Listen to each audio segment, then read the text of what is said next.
And we are live. Hey guys, this is an exciting stream that the monologue's not going to be too long on this simply because dogs are great. However, in recognizing that dogs are great, I do want to recognize also that you never stop learning about them. And especially if you're working with them, you never stop learning from other people and what things are working with the personalities and the breeds that they're dealing with and how you can sort of integrate that into your program. So those of you that know me know that there's a lot of border collies, Australian shepherds, a little bit to do with hunting dogs, curs, and hounds, and how those breeds differ from one another in my background. I'm going to start with these fellows, let them introduce themselves. And tonight on this panel, you're going to hear a variety of opinions and breeds and backgrounds. So with that, Walt, if you want to introduce yourself and we'll jump in. Hi, my name is Walt, and I got referred to the podcast by a mutual friend. He goes by Kentucky Squirrel on Twitter. He's a super cool dude. But I am the chief trunk monkey for a company called Wargate Books. And one of the ways I came by that was one of the authors one day said, "Hey, do you have one of those dogs that fly?" And he ended up in the book. So that's why I'm here. And then we have that guy. Yeah, this guy here is here because this guy here asked me to be here. So, you know, when the guy asked the guy to be there, he's going to be there. But my name's Rob, and I worked with animal rescue for 10 years. We rescued all kinds of every imaginable dog you could imagine. We even had a goat. We had a wolf hybrid. And that's in addition to 40 years of dog ownership. I like dogs a lot more than I do people. And I've been around a long time. I am not professionally trained, but I have a lot of experience around these furry little Muppets. So that's my experience. Yeah, so I'm excited here in a little bit for us to get into what resources are out there for training. If there's recommended trainers from you guys, if there's recommended books, kennels, different things like that. But we'll start out with where will we start? Let's make this easy. Is there a difference between pets and dogs, or is that too granular? That might be too granular. I think what you really want to know is do you want to differentiate between a domesticated breed and a working breed? Okay. Domesticated breed, you're talking about any kind of dog that is exceedingly comfortable around humans, but at the same time is just at home, sitting in your lap, sitting in your purse, or whatever it is else you got, as they are playing, running, doing dog stuff, right? So they are as comfortable being around you and whether or not you're sedentary as they are running around and doing dog stuff. So that's domesticated animals. And then we have working breed animals, which are further broken into categories. But the main idea is that these animals are not comfortable just sitting around. When they sit around, they become destructive. They become uncooperative because you're not properly channeling that dog's energy. And a lot of dogs, unfortunately, fall into that category. And when you ignore those drives, those breed specific drives that happen to kind of play with how that dog was bred, why it was bred, how it was mixed with the other dogs that it was mixed with to produce a said litter that you're dealing with. When you ignore those drives and those needs of that animal, that's when the problems really happen. We see this a lot in bully breed mixes. So you're talking about most bully breeds, most dogs that are classified as pit bulls, which is Staffordshire Terrier, Yorkshire Terrier. No, not Yorkshire Terrier. That was a bad idea. Yeah, don't make that a working dog. But Staffordshire Terrier, American Pit Bull Terrier, right? You're talking about dogs that were bred to herd bulls by biting them in the ankles, right? When you mix that dog with another dog not bred for that purpose, that's how you get problems when their energy isn't being channeled properly. So, like, for example, It is a commonly accepted statistic from the FBI and several different dog tracking agencies that 60% of pit bull attacks are misidentified. It's not a pit bull that actually did the bite; it is a mixed breed. So you have a dog that has basically mixed signals that is now going out and unsure of what to do with itself because the handler, the person who owns it, is not properly channeling that drive or teaching it how to interact with other people. So when you have dogs that are their entire life is centered around a job, like for example, my favorite one to tell people is the Labrador Retriever. I'm like, this is a working breed dog. If you don't give it a job, it's going to become destructive as a puppy. It's going to become neurotic as an adult, and it's not going to live its best life. It's not going to really live up to what you thought you were going to get out of a dog. Now they're tremendous around people, right? The prey drive is tailored toward things that flap or kind of run around real small in their environment, but to really get the most out of that animal and really have that animal live its best life, let it do what it was born to do. Go out into a river with the silly little waders with the suspenders thing, grab a shotgun, blow a duck out of the air, and let it bring it back. Right. Having that drive to work, addressed, assessed, and adjudicated in that dog is going to give you a better understanding and enjoyment of the animal, and the animal is going to have a better life as a result. So two types of breeds, domesticated and working. And then of course you have a third breed that, depending on your point of view, or classification, not breed, depending on your point of view, might skew things a little bit. And that's semi-wild, wolf hybrids, things that have been bred. Would you throw LGDs in there, Kangles, Anatolians, or is that? No, those are working breeds. Those are definitely working breeds. And the thing is, you are talking about actual hybrids. Hybrids, Okay. If you've ever encountered those, there's a distinct difference in behavior in the way they approach things, the way they look at you. It's very problematic. It's uncanny. And like, to differentiate that from something like a Kangal, like where I'm from, those are illegal. You can't own them. And from my understanding, you can't even own them in the United States with a special permit. And part of the reason is because of the size. You're talking about basically a Mastiff mixed Labrador, the size of a Volkswagen. The problem is they usually identify with only a single handler. Everything else is seen as competition.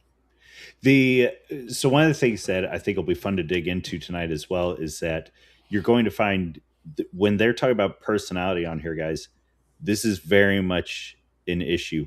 Now I've never kept Kangles. I have kept Anatolians and I've kept Pyrenees, and they operate completely differently and much more independent in a lot of ways than say a Border Collie or an Australian Shepherd. However, or a pug. Yes.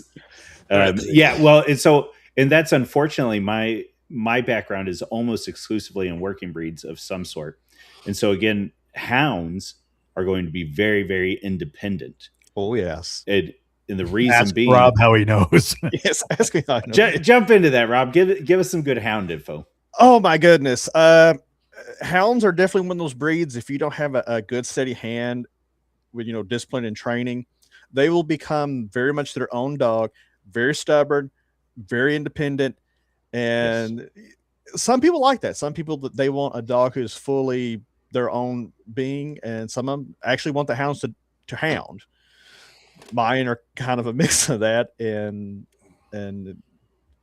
they're also a breed that needs those instincts fulfilled. Mm-hmm. So to give a great example, one of the dogs that we have currently, we've had him for a little while now. We rescued him. We got word that he was up for adoption, and we were very surprised because this is a Belgian Malinois. For those who don't know, take a German Shepherd, cut 20 pounds off, give it the personality of a meth-addicted 4-year-old who likes to fight. and make it the highest jumping dog breed on the planet. When running and properly motivated, they can reach almost 30 feet up when they're running. The agility is off the charts, but the work ethic is off the charts, and the prey drive is off the charts. So a friend of mine met my dog. Now, at this point, the dog had been rescued. The dog was heavily neglected. It is very highly guided and directed toward people. It wants to interact with people. It wants people to touch him, so forth and so on. He's a great dog. He's one of the greatest dogs I've ever owned around people. However, one of my coworkers was like, I so want a dog like yours. I'm like, no, you don't. You're a truck driver. You spend 10 hours a day on the road. This is not a good idea. Right. So he imported a dog from the Czech Republic, from one of the premier kennels out there. A Mal. Yep. Oh dear. It was 4 months old when he got it. He had it for 2 months, and it did $17,000 worth of damage to his house. So you ever see those attics, those attics in your house where it's got like the little drop door and it pulls out a little ladder so you can go into your attic and store stuff or whatever? Well, the dog watched him go up and down that a few times at 5 months old, and he did not like the squirrels that he kept hearing on the roof. Yes. So he bent his way out of a steel cage, a steel kennel, climbed up the drywall and jumped over to that ring and bit it and hung onto it until it pulled the thing down. Now, he couldn't lower the ladder, but he could make the 5-foot jump onto the ladder to get up there. And then he crawled up and ate through the roof. So not only did he have to repair the roof, the drywall, everything else, but he also had a massive vet bill to pull all of this insulation out of the dog's stomach. Yes. Right. So one of my friends trains working animals.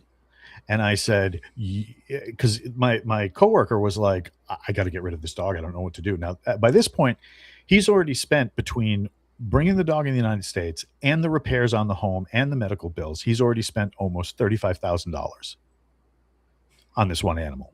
Yes. And I call up my friend and I said, this is what I got. And he lit up. He was like, I will 100% take that dog. Is there any scarring or anything? I said, no, they were able to go in and pull it out all esophageal. So they didn't have to cut. It hadn't hit the intestines. He's like, okay. He goes, if you can give me a clean bit of health, I'll drive down and get that dog today. So he drove down from, it was a 17-hour drive for him. He drove down here, saw the dog, was like, oh yeah, I'll take it for free. And the guy gave up the dog because he couldn't keep it. Didn't want to see it in the kennel. Yep. Now he turned around and sold that dog that he got for free for $120,000 to a person who did not rate a security team for the business that he was doing while he was traveling, but they would pay for a fully trained security dog. Yes.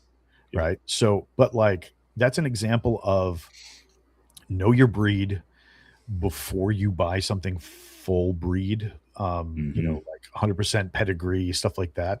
Know what you're getting into, know the pros, but also know the cons. Like Americanized, I tell people all the time, they're like, oh, I want to get a German Shepherd. I'm like, hold on.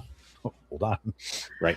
Make sure the German Shepherd is either from outside the country, or if it's from inside the country, make sure they're breeding it to these standards, because the Americanized standards are usually put forth by the American Kennel Club. And those guys prefer a sloped back on the animal. And the reason they do that is because it looks better. It looks regal. It looks like he's stately. The only problem is those dogs are prone to hip dysplasia. Right. So now you're talking hey, our friend Kentucky Squirrel's in the chat. So now you're talking, not only are you going to have to care for that animal, you're going to have to provide for any spay or neutering, you're going to have to provide for its general health and well-being, its food, but also you're going to have to plan for one day this dog might be infirm, because you might have to do an FHO surgery, which is a federal head osteotomy.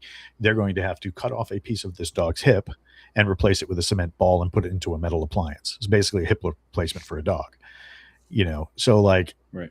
Knowing your dog and knowing your dog's strengths and weaknesses will promote a better environment for the animal, better environment for you, better enjoyment for both of you of each other.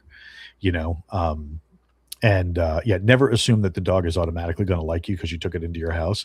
Yes. Ask me how I know. I can add a similar story to that. I had a neighbor, the wife, The one with the Dutch. Yes, her husband had always wanted a Dutch Shepherd, and for those who don't know, Dutch Shepherds are like Malinois are full crackheads. Can you run through the big three for military working dogs real quick, Rob? So yeah, go ahead, Rob. Walt's better on that one. He deals with those. So for military working dog, you're going to have to categorize by not only breed type but service, right? So we'll start with certain. Well, let's let Rob talk about the Dutch Shepherd first, and then he's got to get his cards in a right. row. Yeah. So he'd always wanted a Dutch Shepherd, and like I said, those are like the middle tier of crackheads versus Malinois and German Shepherds are down here, a lot more agreeable. But she always wanted one, so she got one, and she was like 9 months pregnant, and he worked out of state a lot. Yeah, and she could not handle this dog. He could not handle this dog. The dog was understimulated. I think all it really wanted was attention and someone to interact with, other dogs to play with, and to do its thing. It kept showing up at my house. One day I opened my door to let my dogs in because they've been outside, and there's one dog, two dogs, and then there's this black dog, and another black dog. I'm like, wait a minute, that's an extra black dog. Who the hell are you? And all the other dogs look at him, and his giant, black werewolf thing with giant ears sitting there, and they're like, oh crap, this guy doesn't belong here. So they lost their crap, chased him out, and so like about twice a week she'd come waddling down here to like, I'm so sorry, my dog. I was like, look, I don't mind him coming here because I live in a rural area. There are people around here with chickens. He had not discovered those yet. I figure if he's at my house, he's not getting shot. But you really need to get a fence. You need to get training collars. Oh well, my husband thinks those are cruel and inhumane. A couple of months later, when he came back, he had a training collar on him, and I kind of rubbed that into her. And what it is, hopefully his trepidation on him caused him to invest in learning how to use them properly. They got rid of the dog eventually. Which I would have liked. I wish he had said something to me. I'm like, I'd have taken because he's a really cool dog. I could have probably handled that Shepherd. Oh hell yeah. I could have handled that. I don't know. I will never go full crackhead with a mammal. I don't. Well, I say never. It's funny too because like one of the police departments here has a Dutchie named Frankenstein, and when he walks into like the veterinarian's office, they muzzle him. But of course, the cop has a sense of humor. The muzzle looks like Venom from Spider-Man, and it's got a rubber tongue that hangs out and wags back and forth as he walks, and like. The dog is absolutely psychotic. When you go near this dog, if this handler hasn't like put you on the white list, the dog is literally trying to jump through the collar to kill you. And for some reason, we were in the vet together, and I'm sitting down there with my dog, and Balder, my Malinois, he's like, "How you doing? If he loses that leash, I'm gonna fuck you up." And they just kind of got each other's energy, and it was fine. And the cop was like, he's calming down, and this doesn't really happen. Your dog has big ball energy. Can I sit with you a while we both wait and maybe exchange numbers or something? So if I ever have to come back here again, your dog can come, and I promise to buy you coffee and snacks. And I'm like, but like, yeah, Dutch Shepherds. Where a Malinois is usually very focused, the Dutchie is usually very is used for its kind of drive and desire to fight. Okay, so I think it should be obvious to anybody listening, but just to make it 100% clear, are there dogs that the overwhelming majority of people should not have access to, should not own? Should not have access to? Mm-hmm. Well, gray area, but like, the idea is the general public, when purchasing an animal or adopting an animal or picking an animal up off the side of the road, should absolutely 100% know what they're getting into. Because like a pug or something like that, or a little like Yorkie, or my mom before she died had this little Shih Tzu, right? And like the dog doesn't even because my mom never used English in the house.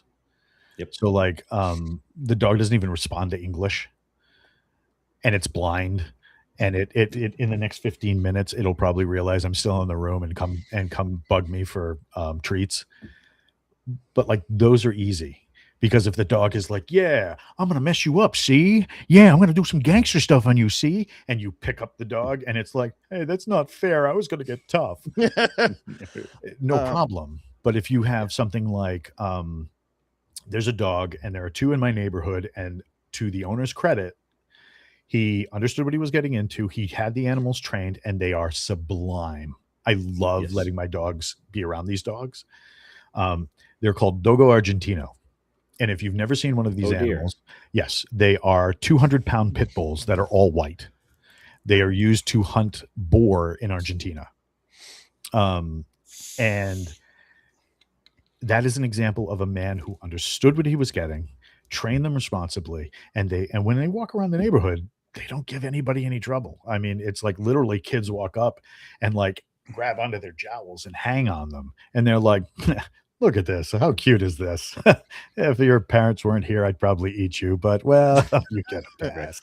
You know, My take on it, I am very like, pro freedom. I don't want any governing body telling me what I can and cannot do. Are there some breeds that people shouldn't have? Yeah, there's certain breeds that people can't handle, but there's a lot of people out there also driving, Ferraris and killing people on the highway, and it's like there are a lot of areas where just because you can have something doesn't make it a good idea. But I also don't want someone saying no, I can't have it. I know people who have had tigers, and could they take care of them? Could they manage them? By some miracle, yes. Yeah. I don't feel comfortable saying, well, no, you can't have those, because I mean, there's a lot of people out there saying, and it gets and they can't raise one. So I mean, it's a slippery slope to me morally. It's just, Well, and I really did want to hear you guys delineate between the two, because it also gets into that argument of, should we have breed restrictions? Breed restrictions. So, I mean, it gets into that thing where governing bodies and right, people telling you what you can and can't do with your own land, property, so forth and so on. But unlike a firearm, a dog has a mind of its own. Yeah. Yes. And you have to account for that. Like one of the dogs we have here. So just to give a little background, my wife and I rescue high risk dogs that people the general population probably shouldn't get into. If you're looking for a pet dog, these are not the dogs for you. German Shepherd, Belgian Malinois, Dutch Shepherd, any type of pit bull cross or a bully type dog that is not trained well, anything that's abused, like that's what we usually go for. And one of the dogs that we have here was heavily abused before we got it. If you had a penis, you were not getting near this dog. It was highly aggressive. It was prone to biting. Like even now, if I go to hug my wife, my Malinois, who loves my wife, will be like, whoa, whoa, whoa, whoa. You need to leave room for Jesus. If I keep advancing for like a hug or a kiss, that other dog, now it looks like an all black pit bull, female, but it's not. It's an American bulldog, black Labrador mix, right? And except for the fact that somebody used to take a hammer to her face daily, somehow we, through a lot of love and patience and whatever, my wife and I have managed to take this dog and turn it into a non-threatening entity. This is a dog that just wants to be accepted and loved. The only problem, I'm trying to think of breed characteristics on that. And have you ever seen have you ever seen some of the Carolina Panther dogs? No. Okay. So I mean, basically it looks, imagine an all black pit with a face like a baby seal. Right. Okay. But here's the problem. If I get too close to my wife, the one dog is like, you need to leave room for Jesus. The other dog, the dog we were just talking about, is like, bitch, I'll send you to Jesus. Right. And like, if I make physical contact in her presence with another human being, handshake, hug, even getting too close to somebody, she will jump up and attempt to bite me in the face. Right now, is that because I'm not doing what I'm supposed to train that particular thing out of her? Blah blah blah blah blah. No, it's because the dog still has fear in her life because somebody was atrocious to her. Is she a threat to anybody else in the neighborhood? No. I mean, we've children, men, women, doesn't matter now. She's friendly to everybody until you become what she feels is aggressive. Yeah. And then she starts judging. So like physical contact. Now, here's the thing. This dog was on a destroyed list when we picked her up. And they were like, there's no way. We can't let this dog out in the public. And we were like, no, we can rehabilitate the dog. We have the knowledge, we have the whatever. And we also have the judgment to where if the dog can't be rehabilitated, she's too far gone. We can say, no, we understand the dog needs to be put down, for her safety and the safety of everybody else. But that's not what we saw, and as a result, we have a very loving dog who's funny and interesting. And she makes little gremlin noises, loves to play gremlin goblins under the blankets and stuff like that. But at the same time, like we wonder about certain things because every time a diesel engine goes by on the street, she wants to kill it, not chase it, run it down and tear it apart. And it's like, did whoever owned her prior, or was the diesel engine something you were loaded into to bring to an area to where you were abused or blah, blah, blah. I mean, there's all these questions we'll never know. But at the same time, once again, we have, my wife and I, we rescue dogs that people aren't going to necessarily have the patience, time, or training to get in there and deal with because they just want to pick up something at the pound and be like, this is my dog, and instantly be loved. And that's not what a lot of these working breeds and problematic breeds are about. Yeah. German Shepherds. Rob, did you have something? Oh, go ahead. Yeah. The problem for me, or another problem with breed-specific legislation, is the problem is too nuanced. It's like, like what the dog he's talking about. We could take an exact same dog, same bloodlines, same breeds, bred. She could have had a completely different existence, and her behavior might be very different. That is something I've seen personally. It's like when I was with the dog rescue, we had a lot of bully type dogs come in. A lot of them. Most of them are decent. We've had a few that were coming that were come out of fighting rings. They were pretty decent unless they hit some sort of trigger. Then there was lab types. Some of them like very pure lab, like some of these scars I have are not from bully breeds. It was like all the scars and holes I have are from the dogs that people don't lose their minds about. And it's like Walt mentioned earlier that 60% of pit bull attacks are misidentified.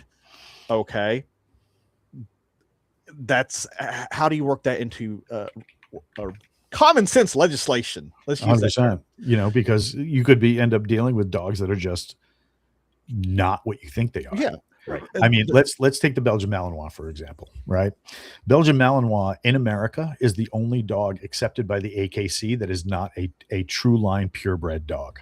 Right, it takes 9 different breeds of animal to create one generation of Belgian Malinois, and when you start breeding them true, they become smaller, they become thinner, they lose a lot of their muscle mass. Like, for example, my dog Balder, he's huge for a Malinois. And when people hear it, like they look at it and they automatically can see this is a Malinois dog, right? Yes. And I have the rare color. Somebody who originally bought this dog that we rescued spent a lot of money getting like, I want the Ferrari of Malinois, right? But he's huge for a Malinois, right? Because typical Malinois, 55 to 65 pounds for a male, 45 to 55 pounds for a female, right? These dogs are not bred for fighting. They're bred for agility and getting after it, and the entire breed's origin comes from Belgium. Criminals diving into lakes and over the little dikes, the dams that they have there. And they created those dogs as swimming dogs to pursue criminals, so that the police with their heavy wool coats and shit like that didn't jump over there and drown, because the wool would get waterlogged and they couldn't swim and they would drown. It's the whole reason the damn breed was invented in the first place, or so the story goes. Who knows? I mean, right. But yeah, were you there? But at the end of the day, it's the only breed of dog that is bred in a certain manner, method, and mayhem. They have certain breed types that are bred in a certain order, in a certain over a certain amount of time, and a certain amount of generations. If you skip something or too many generations goes by and you don't get the traits you want, you have to abandon that line of the animal. Yeah. Right. It's the only breed accepted in the United States like that, because what happens is when you start crossing breed lines, you never know what you're going to get. Right. Just because you give, like, for example, the dog we have, Labrador American Bully. American Bully, it's a bully breed. It's wide head, square muzzle. Tooth dynamics and muzzle dynamics are meant for taking down large animals by nipping at the back of the Achilles tendon, right? Or getting it to motivate by nipping at the calf muscle. Bulls, large herd animals, goats, llamas, any of that nonsense, right? That's what the dog was designed to do, to move livestock from one area to another. Bull's getting out of thing, the farmer's in trouble. He whistles, dog comes over, and with an Italian accent, the bully is like, "Hey, what are you doing? You want me to teach you how this is gonna go?" And he bites the back of the thing and gets the dog and gets the animal moving. Skull dynamics, another big thing. The skull on these dogs is tremendous, to the point where mastiffs and pit bulls were the number one target of choice for testing ballistics in the 1980s, 70s, 80s, and 90s. Like, gun companies were adopting dogs and then shooting them in the head to see if the bullet would penetrate. Jesus. Right? That's how thick this skull is. Because 9 times out of 10, if you shoot a pit bull with a 9mm or anything smaller, it's going to look at you and go, "Are you serious?" And then it's going to try and get its kill on, right? Or escape, right? So I have a dog that is part Labrador, part bully. Labrador, high prey drive, high retrieving drive, likes to work, likes people. Bully breed, likes people, doesn't like animals, but high prey drive, blah, blah, blah, blah, blah. Now, by all intents and purposes, I should exactly know how this dog behaves. Well, we have a component that is not factored into the breed dynamic, and that component is the fact the dog was heavily and repeatedly abused, and then it was abandoned. So, as an owner, as somebody who comes to this dog and says, "Hey, I don't want this dog to die, but I want to do something about rehabilitating this animal," I have to take all that into account. Now, should we strip people of their right to pick up a dog like this and try? Sometimes love is enough, man. Sometimes you can like just lavish affection on this animal and it'll come around because it understands, "Hey, I found a safe spot. I'm cool." Yeah. Right. And sometimes that's not always the case, because that dog might have certain drives that are like, listen, I really appreciate the bed, the food, and the hugs, but every time you touch my feet, I want to tear your throat out, and like some dogs are like that. So if you account for that, dogs are going to have a great time. You're going to have a great time. Everybody around the dog, when people come to my dogs, I say, "Look, I have a red dog, a black dog, and that black dog. Yeah. Black dog, red dog, good. Mess them up. Get your fingers in there. That hair around their neck, that's the cure for sadness. Get in there, right? Pet my animals. This dog, let the dog come to you. Do not reach for the dog. The dog is not to do this, this, this, this, and this. Do you understand that? If they can't give me a north-south on that business, they're not getting near any of my animals." Because, right. Yep. And Yep. Yeah, go ahead. Well, now one of the things I want to talk about, you guys are both talking about rescues, and so for folks listening, there are dynamics that are going on right now, in that you go to a breed for consistency. Yep. That's why you're picking a particular breed. There are characteristics that have been bred into it over generations, so you're going for consistency. What they're talking about right now is that there is a background that has been mixed in with this breed, and sometimes it interacts with the breed characteristics in a way that you would expect, and sometimes it doesn't. And so you have to be aware of that. So when you go and pick a dog, you have to decide, yes, it's a lovable, huggable idea to go and rescue a dog. That's a great idea. However, a lot of dogs, maybe not the majority, but a fair number of dogs that are there to be rescued are there for a reason. Now, either the person couldn't handle them properly, which is most of the time, or there's something going on with the dog that just throws things off. So if you're going to pick a dog, you have to decide how you're going to interact with that. Rob, I see some maybe grief. Go ahead, jump in. He's got stories. Yeah, I got stories. I don't. In my experience, and I think you can probably find studies to back this up. A lot. The reasons why animals end up in shelters is nuanced. You know, a lot of it comes down to economy. During the last 2 major trips we've had, our rescue, we were drowning in dogs. So many people were dumping it, and we couldn't network them out to other rescues in other states because guess what? They were full because people were losing their jobs. Cost of living was going up. Like, oh well, that dog's gone. Or here's another case. My better half, a coworker of hers called her. She's in the chat, by the way. Is she? She called a coworker called her and said, "Well, this friend of mine, or actually, no, it was family. This family member of mine. They've had this German Shepherd for like 8, 9, 10 years. This was the family pet. They loved it to death. It was the kids, couch, whatever. Loyal dog." Never did anything, no problem at all. We're getting rid of it. We need to find a home for it. Otherwise, we're putting it down in 2 days because I got a new boyfriend. And that aligns with a lot of stuff I saw. There was a lot of dogs that came in there. There was perfect dogs that came in for even really bad reasons. Like there was this one little poodle Shih Tzu mix, which not my type, but he was a really neat little dog. Full poodle or miniature poodle? Miniature poodle. Okay, I was going to say this dog would have been the perfect companion dog for anybody because he wasn't even that hyper. He was like real chill. That dog was brought back 5 times because he's too hyper. Like there's nothing wrong with this dog. What is wrong? It's acting like a dog. It's acting like a dog. Yeah. We see a lot of that around. Like I'm in a rural area, a lot of the animals ending up in shelters is because people are irresponsible and don't get their animals fixed. Yes. It's a very complex issue. I mean, did we end up with animals that people couldn't handle? Occasionally. Yeah. And then there was a good chunk of them that were rescued out of really bad situations. But adopting rescues is not for the faint of heart. Yeah.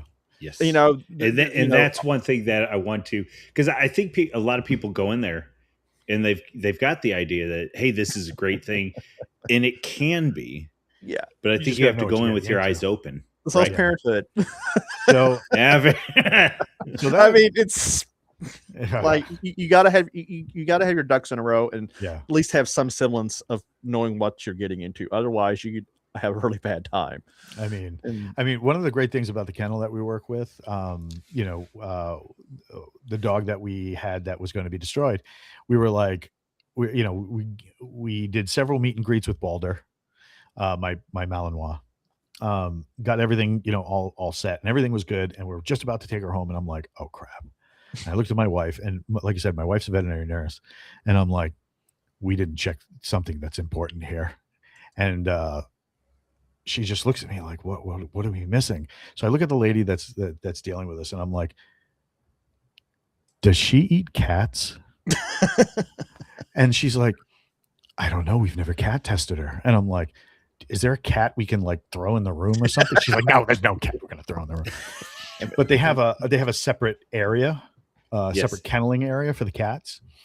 So we walk in, and Sheena, the dog we're talking about, she's just like, I don't know if you know this, but there are no treats in here. And I really want to get out of jail. So if we can hop in the car, we're not taking these, are we? Because I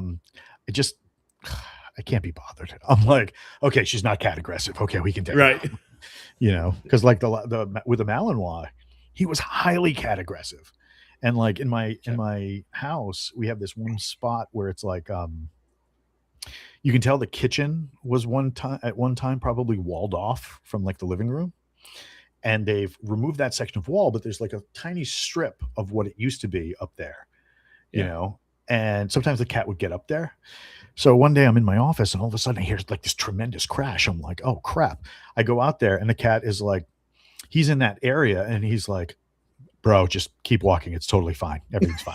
I'm like, And I look over, and there's like everything from the top of the refrigerator is down, and there's the Malinois on top of the refrigerator about to jump after the cat. And he's like, what the cat said, just keep walking, bro. Everything's fine. I'm like, This is a private affair. so like, yeah, we had But, to train, the cat aggressiveness out of him. And, Yes. initially it's, it's mostly gone, but like every once in a while, I'll be in the office and I'll lean over and there he's got the cat in his mouth. I'm like, actually, Walt, it's funny talking about cat aggressiveness today.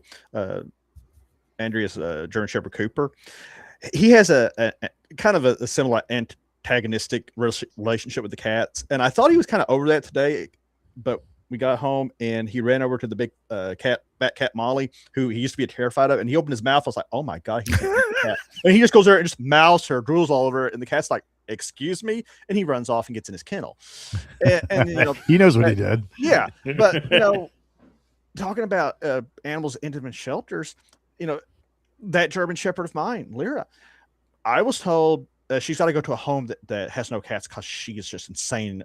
She's going to be a cat killer, and she's going to kill chickens because she's already done all that. She don't give two rats' asses about cats. Nice. I haven't tested with chickens, but it's like.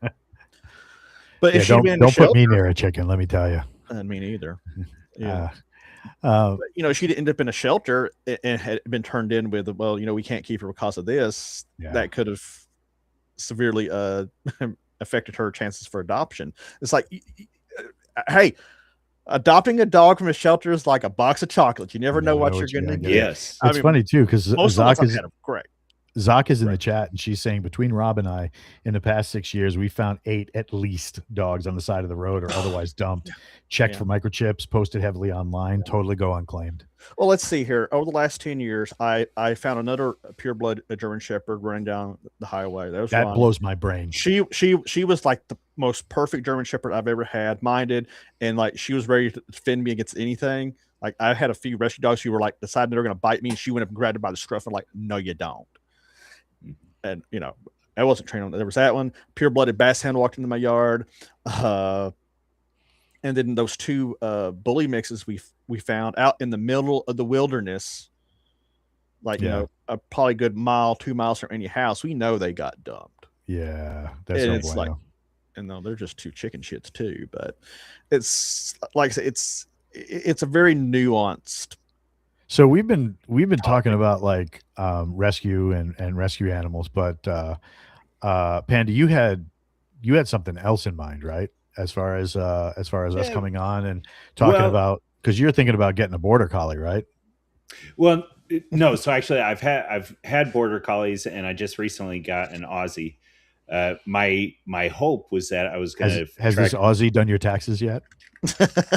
Those dogs are super smart, dude. Right. They're yeah. So smart. No, he is about a week into his training, and he's what is he?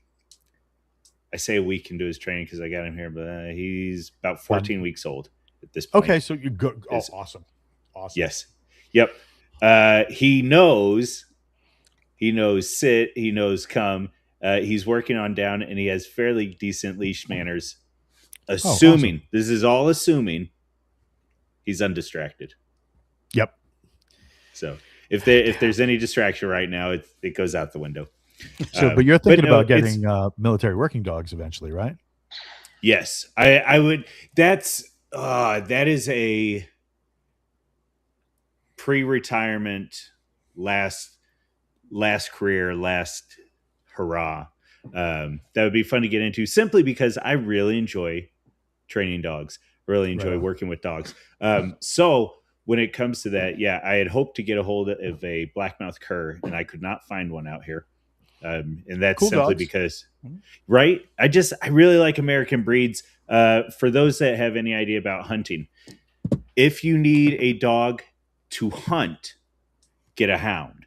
Yes. If you want a dog that will go with you on hunts, get a cur dog. Yep. Now, just a quick over curs.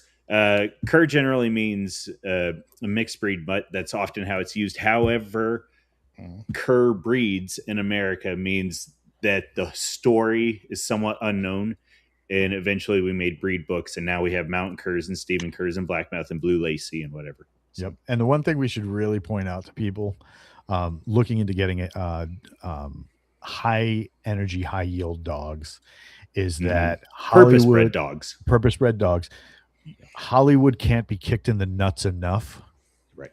for the harm that they've done Yep. to a lot of these breeds. And Yes. here's why I say that. Belgian Malinois obviously is the hot topic right now because A, it's fun to say, and people want to say, "Oh yes, I have this dog right here. It's my Belgian Malinois." You know, it's like, you snotty prick. But like, Hollywood has a tendency to display dogs and show them in ways that they aren't typically associated. And like one of the greatest examples in the last 5 years has been oh god, I can't remember the name of the dog now. It's a cur breed. It's an American breed. It was highly used by several different Indian tribes. They used to keep them as like skirmishers for wild animals when they would camp. One of these dogs. Now it's one of the oldest American dog breeds. One of these dogs ended up in the movie Prey, the Predator Hulu movie. Okay. And people started asking, I got so many messages. Have you ever dealt with these dogs? Have you done this? Have you done that? Blah, blah, blah. And I'm like, hold on. This is not a dog you want. Right. First of all, you need to read the director's story about dealing with this animal. Okay, yeah, right. Did you see it? Did you see it? No, I'm not familiar with this at all. But that would make sense, right? The person that actually worked with it. So the director comes in and he says, "I want to use a period authentic dog. Is there something like that we can get?" Now you're talking about, because that gets into a whole different type of hunting and expectations and Yeah. So they find a dog that is the closest relative to the dogs used by the Native Americans back in the day, right? And like I said, most of these dogs, now these aren't dogs that were typically trained; they were just kept as pets. But they used to stay on the outside perimeter of their camps and keep away nuisance predators like coyotes and stuff like that. Wolves they didn't have to worry about because, contrary to popular belief, wolves don't actually want to be around people.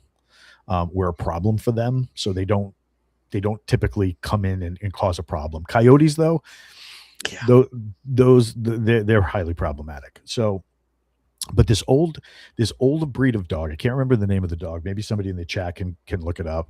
But the director was talking. He wanted a period authentic dog, so they got as close as they could. They actually found one in a shelter. They brought it in. They brought in a dog expert, and the dog expert almost quit. Yeah, because these things are so high strung. They're used to hanging out with people all day and then being like, I'm kind of hungry. Hey guys, I'll be back. They'll leave for 4 or 5 hours, kill a bunch of shit, eat it, and then come back and be like, hey, what are you guys up to?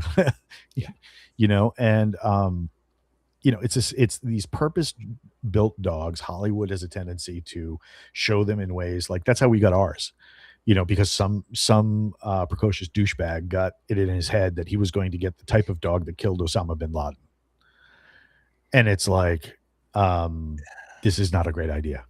So originally, and now they're everywhere. And I'm seeing time after time after time of people saying, hey, I have a Malinois that needs a foster. I have a Malinois. And it's really problematic because these dogs, they need a lot of exercise. They need a lot of interaction. They need a job. Right. And to that effect, you had asked earlier, what kind of dogs are considered military working dogs and what kind of dogs do the military at large use? And the best answer to that is you got to break it down by, service type, and you have to break it down by role. So in service type, there's law enforcement, and then there's military direct, and then military intervention. So law enforcement, the predominant dogs used by law enforcement are, and the third one will surprise people, German Shepherd, Belgian Malinois, and the third most common is actually Labrador Retriever. Right. The fourth one, I usually don't mention the fourth because when people think military working dog, they're thinking of something that is being used during active investigations. The fourth one, American Bloodhound. Um, American Bloodhound has, I think it's 700 times the scent glands Yep. that a human has. So they can pick up the scent of blood from a quarter mile away.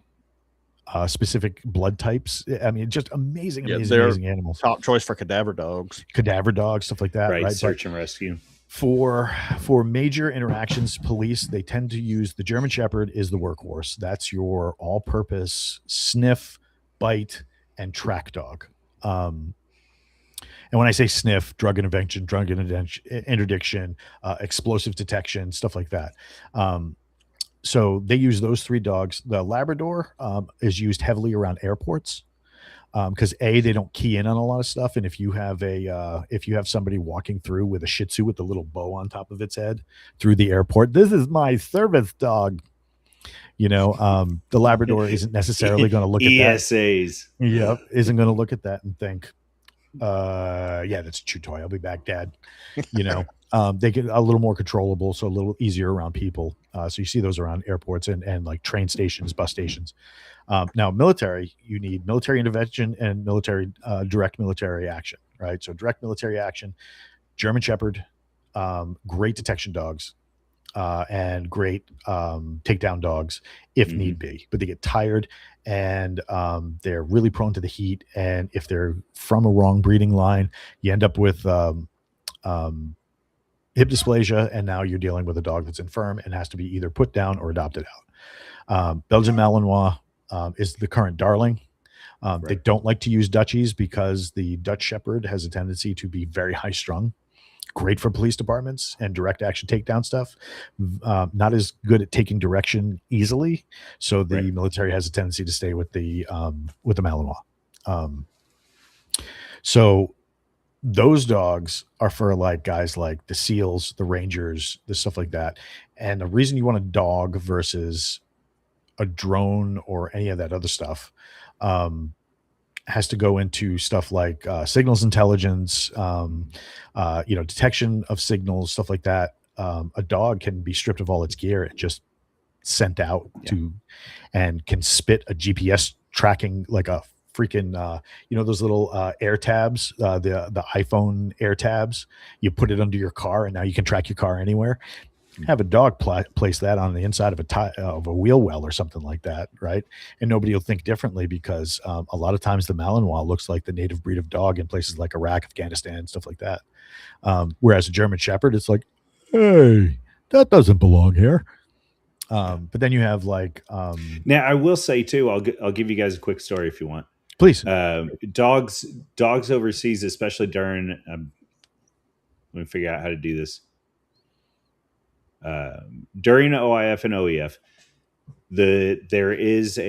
there was a particular cultural exchange that was going on that made dogs very interesting.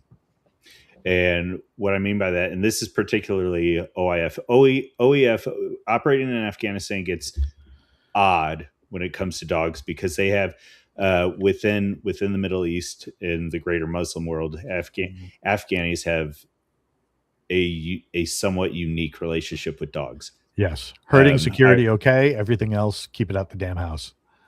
Yeah. Whereas Iraqis and Middle Easterners in general, dogs are disgusting. They're unclean. Not something they want to be dealing with. So in our various operations, we rarely had a dog with us. But there was something that happened one time where we had to do some stuff aboard the combat outpost. And so when we did that, we did happen to have access to a dog handler. We had some guys coming in. We were searching various vehicles, whatever. And as we're pulling guys out and they're getting pulled into one area, pulled as in POOL. So we have a pool of these guys, and they're listening somewhat. They're doing different things. At this point, we've got I don't know, somewhere between 20 to 30 of these guys. And as soon as the MWD comes out, the guys were back against the HESCO barriers. They had their hands against the wall, and they said, whatever you need me to do, just do it. Because the same as you hear stories about pistols over in the Middle East, Yep.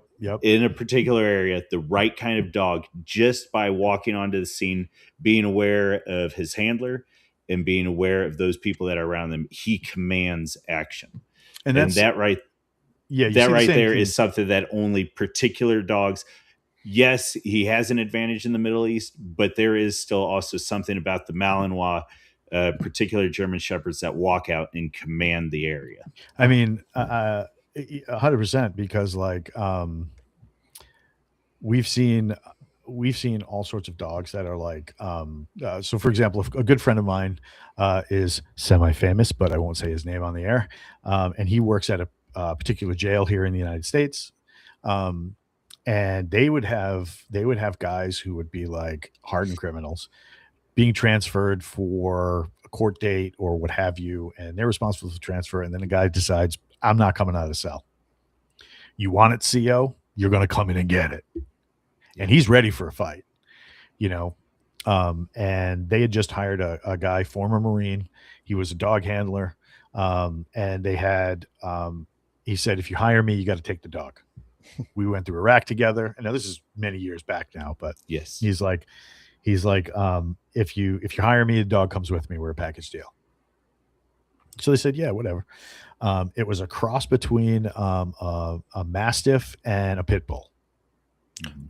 I don't know how they got this through the working dog program. Don't know Yes. what kind of vendor they used, but this dog was on point. Well, it was the Wild West there for a few years. Yeah, it really was. But the and he goes, and they hired this guy, and they said, hey, we got a guy in a cell, and he goes, can I take a crack at it? And he goes, oh, you got to get the dog on him? And he goes, eh. Right. Now this dog looks like Satan's doorstop. Yes. Right. It looks like it's going to murder you by ripping out your tongue from the other end. And he walks in the cell and he goes, hey, how are you? He's like, oh, if you want this CO, you're gonna, oh my God. He goes, tell you what, you come out the cell, you let us handcuff you, be 100% polite. It's going to be me cuffing you while I'm standing here. Before we put the cuffs on, hang out with the dog, pet my dog. He's like, really? The dog's not going to hurt me? He's like, no, pet the dog. Give you 5 minutes to act like a human. We can be cordial to each other. He goes, now the other side of that is if you don't come out of the cell, he's like, yeah, he's going to pull you out. And he's like, I've seen 100 people have toothbrush shanks, and they pulled the support beam off a bed, and they've tried everything. He's batting 100 for 100. So if you want to make it 101, we can do that. But otherwise, I'd rather have a good conversation, talk about your story, and while you're petting my dog, I'll give you 5 minutes to be treated like a human being before we put the silver bracelets back on. To his credit, guy walks out of the cell. I got a great picture of it. Right. And it's like, my buddy sent it to me along with the story. And I'm like, dude, that's badass, because at the end of the day, the dog got an interaction, the handler got that interaction, and the prisoner got out without any type of problem. Now, was the guy a thug? Yes. Was he causing a problem? Yes. But at the same time, you never know what could go wrong during a cell extraction, and somebody gets shanked or stuck or whatever. And the dog mitigated that, which was great. So like having an animal like that, that is going to allow you to either uphold your humanity or shed it entirely to become, an instrument of God's will. You have that choice. And a lot of times most people will be like, but I just want to pet the dog, I think there's kind of a primal element there, that deeply buried instinct. I do not want to get ripped up by the giant wolf dog. So, like, yes, if you let me pet him, but still, like, whether it's a rack or some street, in a major urban city, when they turn the dog loose, 9 times out of 10, like, nope, I'm done. Yes. And me, like here, me, beat me. Yep, do not put the dog on me. Do not put the dog on. And here, they'll yell at you. When the dog handlers pop the door on the SUVs and the dog comes out, they'll yell at you. Let the dog take you down. If you hurt my dog, you're not making it to trial. Yeah. and like 9 times out of 10, like the dogs are trained. If the person surrenders, they're not going to bite. Yes. But if the person's still running, I mean, that's like a greyhound, that stupid electric rabbit going around the track. We're getting after it. Game on. So we've talked about a fair bit of handling it, and we've talked about the dogs in general. What is something that people can get into? What's a good resource for them? Because everybody and their mother is a dog trainer. If I had $1 for every dog trainer I've ever met, I'd be a very rich man. And I tell people all the time, like, I'm not, people are like, can you teach me the things that you do with your dog? I'm like, no, because I'm not a dog trainer. I'm a handler. In fact, my wife does most of the training. Because she's amazing. The only she hates when I tell this story. The only time we ever had a problem was we had this little dog, and she was working at a different hospital at the time, and everybody's pissed. So we're working at this other hospital at the time, and we get word of this dog that was transferred into the state, and it was you guys, seriously. I'm glad it's always you and not me. Oh man. And they always got to get the last word, right? And they're like, there's a rabbit in the yard. So we get this dog, and my wife can train anything. I mean, she trained me to pick up my socks. She can train anything, right? So we get this little dog. It's a half Jack Russell, half Chihuahua. Oh, God. Yes. This is the cutest thing you've ever seen. Somebody didn't like the dog, was barking, and tried to beat it to death. And when they were too much of a wimp to do that, they fed it antifreeze and threw it into the snow to die. A concerned citizen saw what was going on, got the dog to help. The guy went to jail. Everything worked out. But the dog had problems. Nobody wanted to adopt it. We were like, we'll take it. So we pick up this dog, and we're trying to train it. Everything's going, whatever. And so those who know me and have known me for a long time know I speak a lot of languages, because right now I am faking my accent. This is not how the rest of my family speaks. And it's made it very easy to pick up languages. So one of the things that we've done is, when I was a kid, there was a kid from Bolivia I grew up with, and we would trade. I would teach him Italian. He would teach me Spanish. So we're on the phone one day, and because we always kept in touch, and and as I'm talking to this guy, the dog keeps tilting her head, and I'm like, "You've got to be kidding me!" I'm like, I said, "Hey Rod, let me call you back." I said, "If this is going to work, I'm gonna lose it. I'll call you back." I look at the dog. I'm like, "Hey, Moni." She like looks up, like, "Am I going to get a treat? Am I going to get love?" I'm still a little scared. I'm like, "Ven aquí conmigo." Dog walks over and sits down and goes, "Oh, you speak the language of my people." And I'm like, "Beso mi cara, dime un beso. Come on, beso, beso, beso." I'm like, "Kiss my face. Come on, give me a kiss." Right? She starts licking my face. I'm like, I called my wife. I was like, "Hey, I figured it out. The dog speaks Spanish." She goes, "You clown. If the dog spoke anything, we do in Disney." Right? So I'm like, yeah. So it was funny too, because like, my wife doesn't speak Spanish, so I'm like, she's like, "Teach me a couple of commands so we can phase those out and bring English so we can all understand each other." And I'm like, okay. I said, "Ven aquí" is like, "Come here." "Ven aquí conmigo," "Come here to me," right? So she's, she looks at the dog and she's like, "Ven aquí conmigo," and the dog was like, "Who's the white chick?" Right. It was hysterical, but like, eventually we got to, it was one of those moments where it was like, yeah, understand the dog and, get the right training and stuff like that. But like, most of our dogs now trained in German. We have, we have dedicated training methods. And, but back to the original point, you were like, what can people do to kind of get into things and train their dogs to properly behave and do this and do that.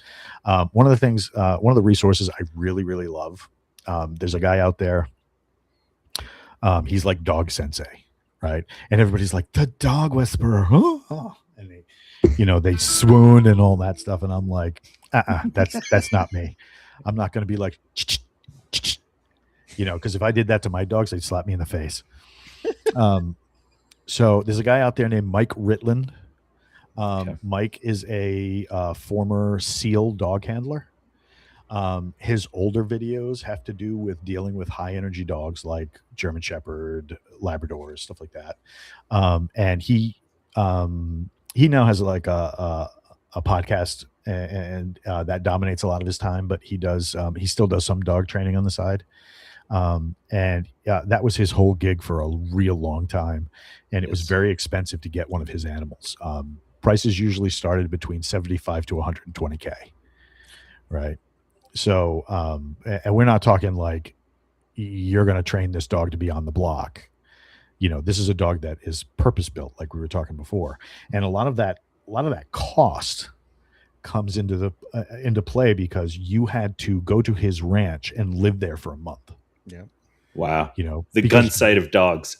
you have to understand how to deal with this dog. If the dog is trained Yeah. in German, Czech, Dutch, especially if it's trained in something like Czech, because let me tell you, when you start training dogs in other languages, it's not because you don't want people to know what you're saying. It's because 9 times out of 10, that's the kennel of origin. Okay. Right. So they were trained in those languages first. It's easier to maintain those commands with the dogs if the dog is already ingrained those commands. So it's easy if you're talking German because there's a lot of German in English. Sitz, that's sit. Easy. Platz, right? That's down. You want the dog on all fours, right? Easy. Fuß, side. Easy, right? You know what sit in Czech is? It's sekrabia. And if you don't do the thing with your throat, the dog's going to eat you, right? So Zach is saying, your wife trained you to pick up your socks? That's impressive, right? But Mike has great videos. He's got a great temperament.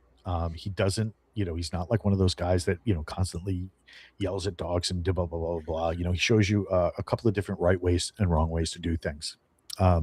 Another thing I always tell people who want to get into stuff like military working dogs, or that high-end purpose-driven dogs, there's a couple great rescues that deal with military working dogs when they retire. Yeah. Getting a 5 or 6 year old Malinois or a 5 or 6 year old German Shepherd who already has the training.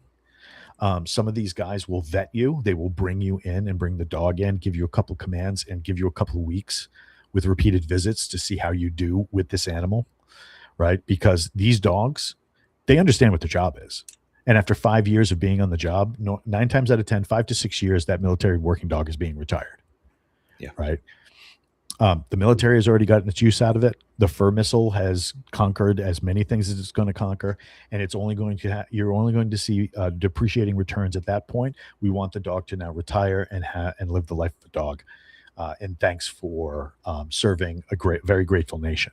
So what we have is we have several adoption agencies that deal with Air Force working dogs, Army working dogs, and to an extent, the Navy working dogs. They have their own program for adopting out. But it's an easy way to see whether or not that kind of animal is for you, because the animal still will have that routine that it's going to go through. Like one of the things that they do to young working dogs is they will take the dog's food. They will split it in half for the morning. Half will go into a training bag. My little training bag that I constantly keep everywhere around the house just in case, I'm being bribed by an animal that's big enough to kill me.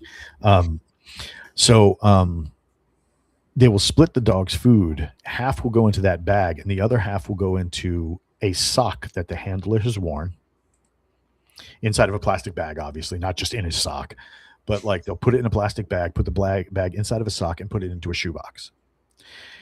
In 2 other identical shoeboxes, they will take like the rocks you use for like your fish tank at the bottom of your fish tank, so that it's the same size, consistency, and sound of being in that whatever. They will put it into a plastic bag and put it into more of the handler's socks. Those go into the shoe boxes. That dog, you take those boxes, you mix them up and throw them around the house. Yes. That dog now has to scent out through your scent, the scent of its food, and find its food if it wants to eat. If it keys on the What's that about training him? So if he hears them, he hears the rabbits outside. If the dog finds the correct box, he gets to eat.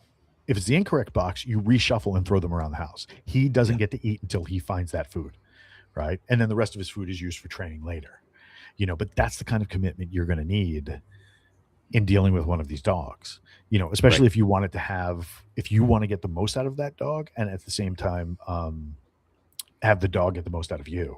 And a great example of that is there's a gentleman we've dealt with a couple times, and he's pretty well known around the internet. John McPhee. He's known as the Sheriff of Baghdad. He's a former Delta Force operator who posed as a mentally challenged Iraqi cab driver and basically soaked up intelligence all over Baghdad, faking the fact that he couldn't speak Arabic. Yes. He has recently picked up a Malinois, and he treats this dog like his constant companion. But he went through a lot of training Yes. and brought the dog through the same kind of training. So, like, a great way to see if one of these dogs is for you is to go to one of these rescues that deal with the retired dogs. And the oh boy, speaking of a set of earlobes, come and sit here. Come on, seats. No, don't be that guy. Thank you. So this is what a $15,000 German Shepherd looks like. He's like, who? Me? So this guy was brought into the country by somebody who wanted the best police dog the German police kennels could produce, brought him into the country as a surprise to his wife. And immediately the wife was rushed to the hospital. Oh dear. She was highly allergic to the dander. Her throat closed. Oh well, Guess that's Guess who ended up with a $15,000 See, high-end and that's dog? how dogs sometimes end up in a shelter. yeah, that's fair. And it was just like, and I called people who are friends of mine who do placements for military working dogs, and I said, hey, I have 5 generations of paperwork and a dog brought in from Europe. This dog is amazing, you need to take him. He's like, awesome, can I see the medical disposition? I send him the thing. He goes, I can't take him. When they were trying to find a home for him as a puppy, he broke he got his left foreleg caught in between a bed and the bed frame. Yeah. And it broke across the growth plate. So there's an Yep. 11% can't to the way he stands. They were like, nope, can't take him. Yep. You got to wait till he's 2. Once he's about 2 years old and he's finally had his final growth spurt, they could fix that for you, but I can't take him now. I'm like, well, shit, I already have 2 working dogs in my house. I don't need it anymore. But but I mean, there's some great things out there. YouTube, just stay away from anything AI generated, because a lot of times the AI pulls from sources that might not be reputable. But like guys like the Von Leek kennels out of Indiana, those guys are high end dog handlers and dog trainers. They know what they're doing. They supply to the U.S. military. Mike Ritland, like I said, former SEAL dog handler. That guy really knows what he's doing. There's a couple of different avenues you can go. Get from somebody who has a pedigree to take. Like you were talking earlier. You guys were talking earlier about training collars and prong collars and stuff like that. If you see somebody put a prong collar or a training collar on a dog and he starts yanking it around like he's trying to pitch a javelin across the lawn, I mean, that's not how that particular appliance is used. The prong collar, when somebody puts it on, there's only 2 ways it's going to go. That person either has no clue what they're doing or knows exactly what they're doing. I mean, I see people use, we were in I bring my dogs to the store where we buy a lot of our supplies all the time. And the reason I do that is I want people to see these dogs. I want people to interact with them and see that they're not scary. They're just excitable. Right. And at the same time, people will bring in dogs they have no ability to handle. Yes. And we had this guy that came in. And sometimes that's an Aussie or a pug or whatever. Or a pug or whatever. Or but lab, I mean, yeah. This guy came in with a mixed breed Great Dane. And it makes a beeline. And luckily I had my Belgian with me because he's fully trained and everything's cool and stuff like that. And he just mollywomped this giant dog. And I'm like, well, that's funny. That's like a midget kicking down King Kong. That's hysterical. Right. Right. So, I grabbed the dog by the scruff and I'm sitting there and I'm like, and he had like a little 1 inch, like, barely a 1 inch collar. Yeah. And I'm like, oh God, here we go. So I said, what's the problem? You can't say midget anymore. So I'm like, what's going on here? You have no control of this animal. He goes, the first thing the guy says to me is he goes, please don't sue me. I've been sued twice already. I've heard about that guy. And I'm like, nobody's helping this guy. Yeah. I said, all right. I said, I don't normally do this. I said, because I don't want people like chasing me down for dog training. I said, I train my dogs because I take in rescues and I want them to be good, solid members of the community. I want people petting them. I want people interacting with them. I said, but you need help. I said, I am going to show you how to use this type of collar. And it was a prong collar. I said, we're going to do it. I'm going to give you 5 minutes of instruction. I said, I'm going to give you my card. You call me when you think you got it handled. Right? He never called me because he had it handled by the time he walked out of the store. It's like you take a wide flat collar, like a 1 inch flat collar, that goes on the bottom. That training collar goes up by the jawline, right? And then that training collar, your hand stays right by your pocket seam, right? Now that dog is responsible for his own correction. Yeah. If I pull too hard, great thing about a prong collar is it doesn't strangle. It pinches, right? It activates the scruff like mom does. That's if you're using it correctly. Your thumb stays right by your pocket side. If the dog has a tendency to pull or whatever, you drag him back or you turn him in a circle or you do whatever, right? But that collar is there so the dog can correct himself.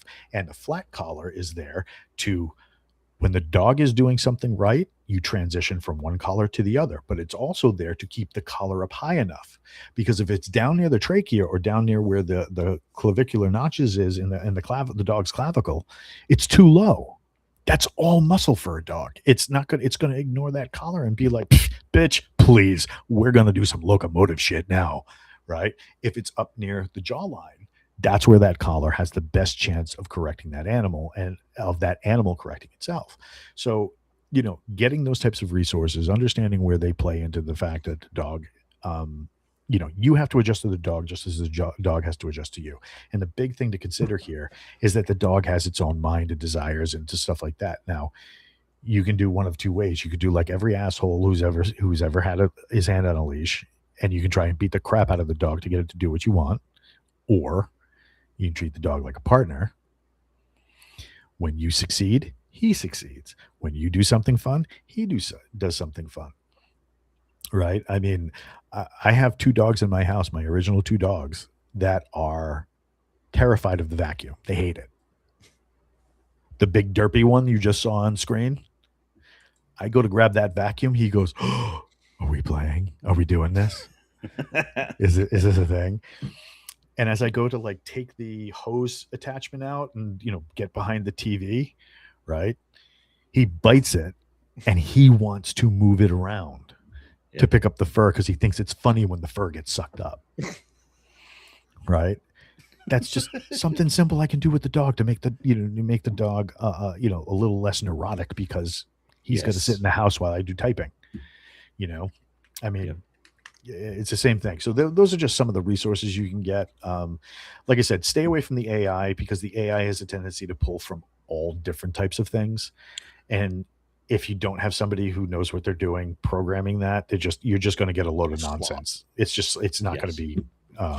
And I'll expand it a little bit because I would have went to Mike Ritland first too, because Mike Ritland's good. I was following him, before I knew you, because like many Navy SEALs, he wrote a biography, but his biography was fascinating because he wrote it from the perspective of a dog handler, and it was very much his philosophy on working dogs and things he discovered, and it was a really an eye-opening book. And he's written several books since then, specifically on training working dogs. I've not read those, but that first book, he's great. Great. He's really great. I've never heard anything bad about him. As far as like now, if you make your way through all the YouTube algorithms and stuff like that and find all those old videos, I mean, that's 100%, you know. But I mean, there are guys on there. The first thing you should understand when you're training the dog is understand what you expect of the animal, but understand what the breed expects of itself. Right? Yes. If you're talking about a pug, it's a handbag with eyes. Yeah. You're fine. You know, you can train it to do certain things, and like I said, I have a 114-year-old Shih Tzu that's right over there, right? And when I say, Ava, come here, what is somebody talking to me, right? But if I say, Ava, andiamo qua, right? Like in Italian, like, hey, come here, let's go, right? The language of my people, right? I mean, all those small dogs and like accessory dogs, you're not going to have that big of a problem because 9 times out of 10, except for Chihuahuas because they are possessed by Satan, you really got a dog that wants to please the human it's with. Yeah. Yes. Right. So, just as a quick aside, the best up until my sheep got bigger, the best sheepdog I've had out here was somebody got a hold of a Cheagle, an Oopsie, a Chihuahua Beagle cross. Ooh, that's interesting. That's and ambitious. I kid you not. So it was just brought on as a friend. However, had the collies out there and was messing with sheep, and this Cheagle just wanted to jump in. Now, if she was, once I sized up my sheep, now it's like, Lydia, go get him. I don't know about that. Prior to sizing up my sheep, though, my goodness, a strike dog is what she ended up being. Strike and a little bit of bay. Damn. You know what's interesting is seeing dogs that excel outside. Well, breeds that excel outside of their purpose. It's like dachshunds. You know, they were bred to hunt badgers, and they're some of the most violent little shits you've ever seen. Seeing them, you know, take down small game is just like, holy shit, these things are big. We'd be doomed. But I've seen people use them to herd cattle. It's the damnedest thing I've ever seen. Yep. My favorite example of this, my favorite working dog I've ever seen. Right now, I've talked bad about this dog before. You guys have just heard me talk bad about these dogs. So I worked for a guy that was, he was a presenter for the Navy War College, and I had an opportunity to travel around with him and go to different militaries, and you know, they would, you know, he would give like symposiums and stuff like that. And so we're in Mexico, and I'm like, you've got to be kidding me. So I was like, hey, ven aquí, man.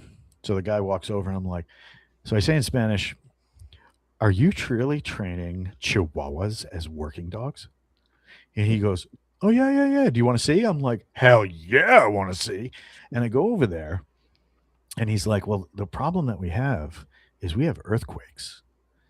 And when people are trapped in all those rubble, we don't have dogs. Our dogs are too big. He's like, they just can't get in there. But the Chihuahua, we put a line on there, on this little harness, and they crawl all in there and stuff like that. And what happens is when they get to a guy that's alive, the line that they brought in has a GPS, it's got a microphone, and it's got a speaker. So we can talk to them and tell them, don't worry, buddy, we're coming, and now we know where you are. And when we find that guy, that dog gets a huge treat. I was like, that's the greatest thing I've ever heard. Right. And you know, that story just goes to show that dogs are more than just their breeding. 100%. Yes, you know, some people get, I think, a little too hung up on that. Like, well, they are predisposed to, you know, murdering Muppets or, you know what, but they're intelligent creatures. Some of them are. Some of them yeah. wrong. But, you know, stop looking at Rye. But it's fascinating. Danes are questionable. Oh my God. Well, you know, people always talk about how smart beagles are. No, they're not smart. They're trainable. All the beagles I've met are just dumb as rocks. They're sweet and they can do their jobs very well. But of course, now you know, beagles are another dog that's been trained for rescue, and like I've also seen them popular for you know, drug sniffing at airports because it's a beagle. It's not going to upset anybody. And Yep. and eat other people's purse dogs. But so if you had Rob, if you had like a one training tip to give people, what would you say? one training tip, Just something, whatever, something you've used. Honestly, I think this might sound like a little bit of a cop out, but patience is number one. Patience to deal with their eccentricities, patience to learn their needs, the limitations, and the patience to learn and accept your own limitations when training a dog. It's just right on. It's and on a side, humility. Don't because we went back to everybody's a dog trainer. Okay. Have a little humility and realizing you're not a dog trainer. You need to ask for help. You need to read a book, something. Yeah. Because recently I went into my vet, and this guy had this. Actually, I think it was a Malinois. It was either a Malinois or a young German Shepherd. This guy could not control that dog whatsoever. And then in the back room, I was talking to the vet tech. He's like, "Oh, I'm so sorry for that asshole." He's like, "He's always in here, and he's a dog trainer, and he can't handle his dogs." I'm like, "Yeah, I kind of gathered that. This doesn't surprise me at all." And he was an older gentleman, and it's like, I mean, you see that all the time. Knowing your limitations is important. I mean, that's going to turn off your life, but yeah, I think that's perfect. I know the first dog I did not grow up with dogs. There's reasons for that. So anyways, I'm in my 20s, and I'm gonna get a dog. I know exactly what I'm gonna get. Boy. It's gonna be, well, thankfully I didn't go the Mal route. I didn't go anything like that. But I knew I was gonna get a hunting dog. Wouldn't you know, I looked around, and there were these beautiful English pointer blue tick crosses. Whoa. Ooh. That were, well, it was not intentional. They were at the local shelter. And so not only am I getting the perfect dog, I'm doing a great thing. I'm helping out I'm rescuing this animal.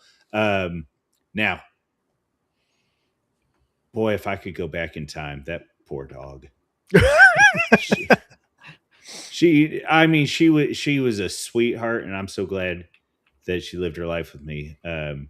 Having said that, I had no business owning a dog like that, and stepping back and recognizing that, I think, has just made me 100% better with any of the following dogs that I've ever messed with.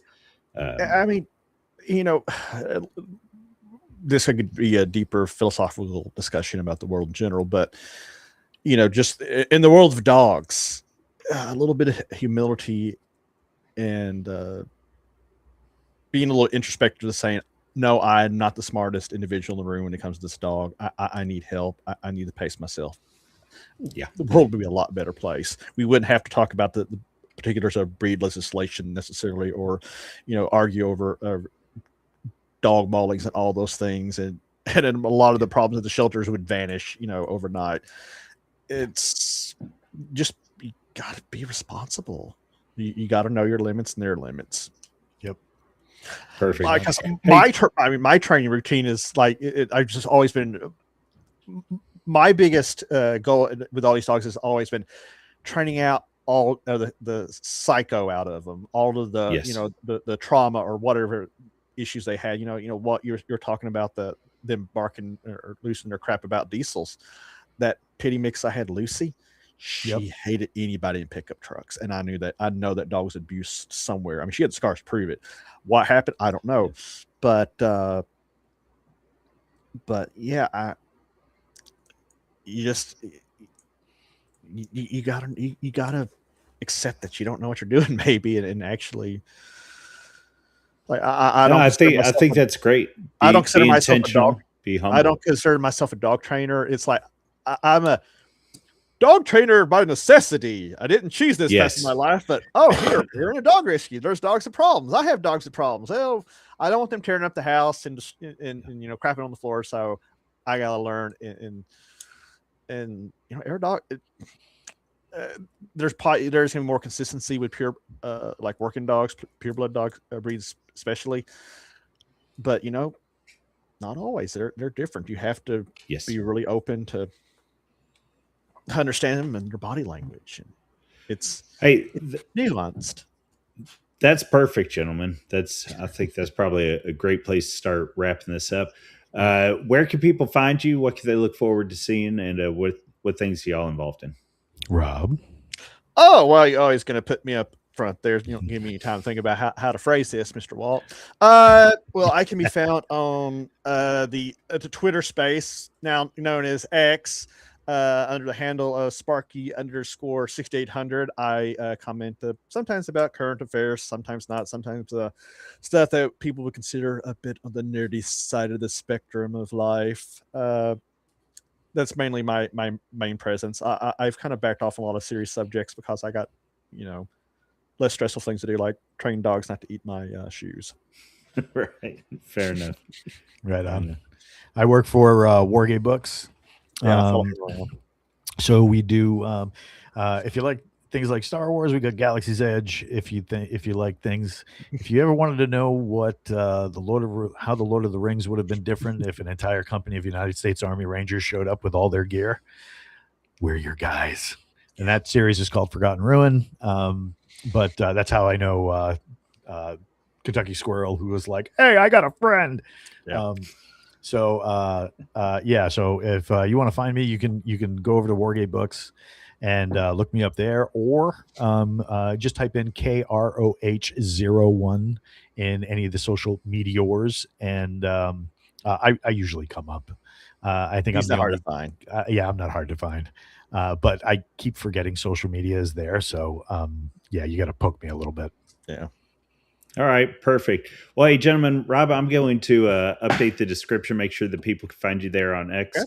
I appreciate it. And then I greatly appreciate both of y'all coming on. Hey, Walt, if you could stick around for just a second after stream, I had a question for you for offline. Oh my God, this dog's breath stinks. Oh God. That's what happens when she's 147. I will stick around. All right, gentlemen. Thank you much. You guys have a good evening.